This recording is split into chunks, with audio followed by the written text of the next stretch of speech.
A lot of things are getting better. Life expectancy is way better than it was. It turns out that within a generation or so from now, the Earth's population will start to drop.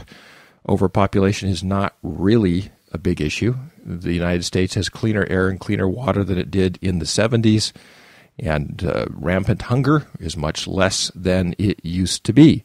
So the world is a better place. More people are educated, more people are living better, more people have access to information, all kinds of great things than they used to.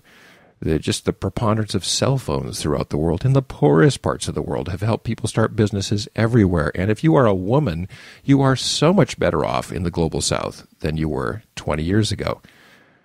On the other hand, I do see some moral decay. I see families kind of unraveling in the United States. I see the state of marriage in our world and respect for one another. And I start to think, it feels like the end times here as far as that goes, because there's no goodness and value there.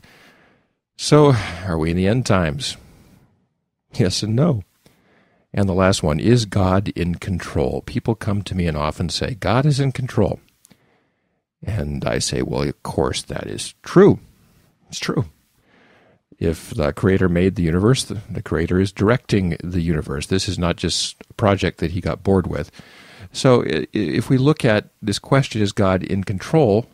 The truth is, yes, but also, what about those vicious, awful things that happen? The children that are being abused within a bike ride of wherever you're sitting right now.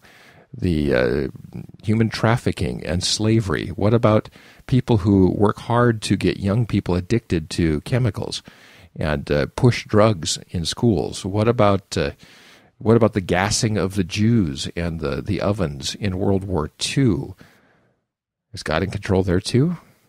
If I go out and do something which is manifestly against the will of God, something hateful, cruel, and awful, which I am free to do this afternoon, by the way, which I won't be doing, is God in control of that action? In some larger sense, perhaps. In some sense, no. In some greater sense, certainly. Some greater theological omega point sense, God is in charge of everything. But there is all kinds of ambiguity in that sense of God being in control.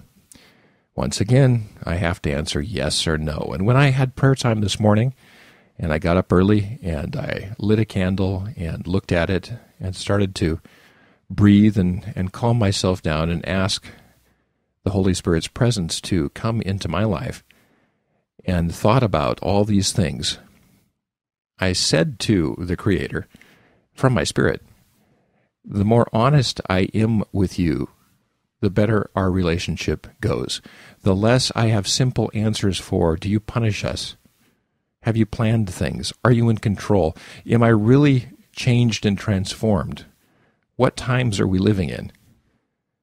The less I give simple answers to you, Creator, Spirit, Jesus, and the more open I am to a more complex ambiguity and not knowing exactly what you're up to, the closer I can get to you. So I invite you to a closer walk, taking another step towards freedom. And freedom often comes not from figuring things out, but from knowing what you can't ever figure out. God's yes and God's no. Well, that's all for today on Life and Liberty Radio. Thanks so much for sharing this part of your spiritual journey with me. Now, the views on this program are not necessarily those of my advertisers, sponsors, places I work or do business with.